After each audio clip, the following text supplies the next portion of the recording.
friends. This video is a review to help you prepare for Math Test 18.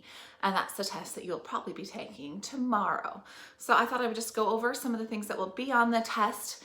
And if as I'm going over these, they're hard or you don't quite understand them, that's probably a good hint that you'll want to look back and practice these types of problems a little bit more before the test. Okay, so the first one I want to look at is over here.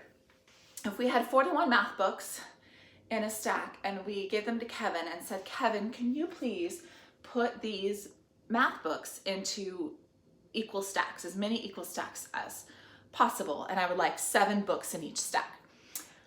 Let's figure out how many stacks are going to have 6 books and how many are going to have 7 books. Okay, so there's a couple of things we need to solve.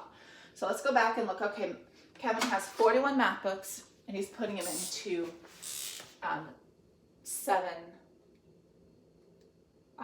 putting them in stacks with 7 books in each stack. So we're going to take 41 divided by 7.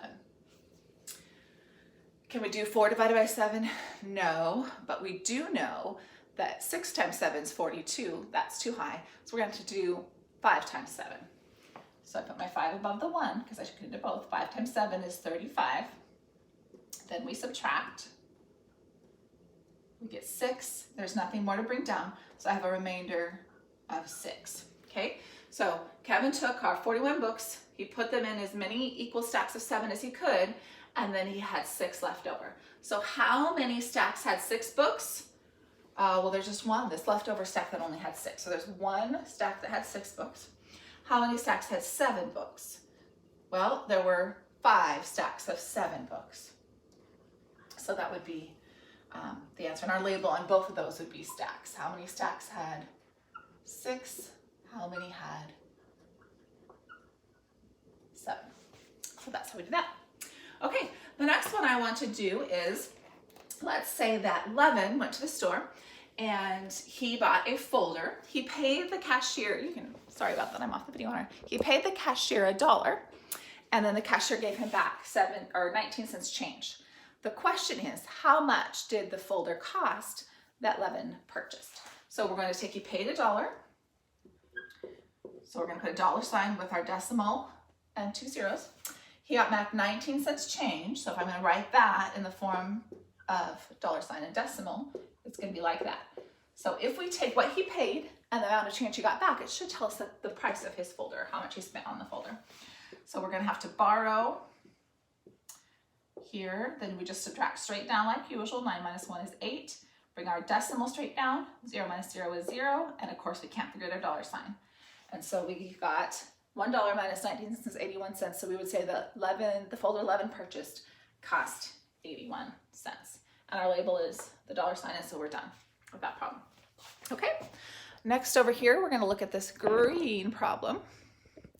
And this one says round 6,738 and 1,249 to the nearest 1,000 and find the sum. So keywords here are 1,000 and sum. So rounding to the thousands place.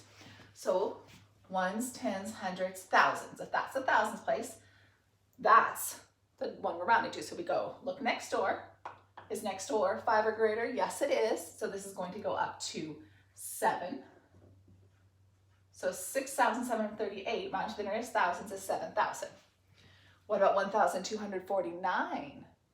Well, we'll go to our thousands place, look next door. Is it 5 or greater? No, so this is going to stay the same at 1,000. So now we've rounded both numbers to the thousands place. The next thing our problem has said is to find the sum. What's the sum? Hopefully you remember, but if you don't, you can do our song, the operations jingle. An addend is added to an addend, a subtrahend subtracted from a minuend, a factor's multiplied by a factor, and a dividend's divided by a divisor.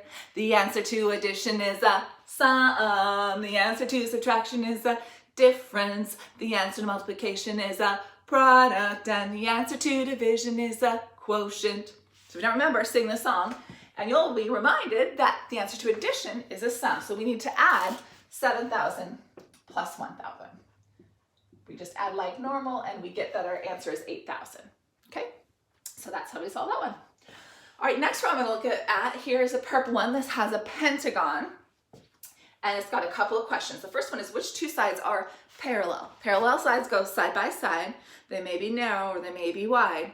They never ever cross from stop to start because they're exact same distance apart. Okay, so which lines on here are parallel? This one and this one aren't parallel because they touch. This one's not parallel with anything, but these two lines, those are the ones that are parallel. Now remember, we label line segments by writing the two endpoints. So we have this line here we would call ED or DE, as long as those are the two endpoints. And this one here, BC. So our two lines that are parallel are ED and BC.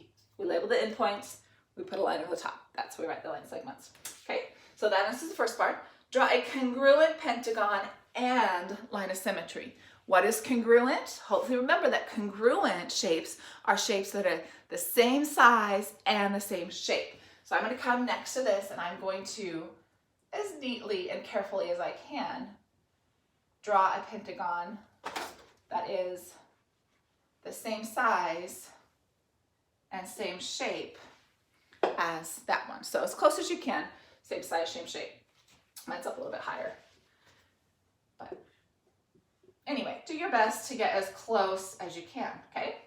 And then it says to find the line of symmetry. The line of symmetry is where you divide a shape in half and both halves are exactly the same. So you could put a mirror right down the middle and the reflection would be the same. So could we do a line of symmetry here? Are both halves the same? No. Could we do a line of symmetry here? No. No, no, but we could do like this, couldn't we? We could do a line of symmetry right through the middle like that, and then both halves are the same.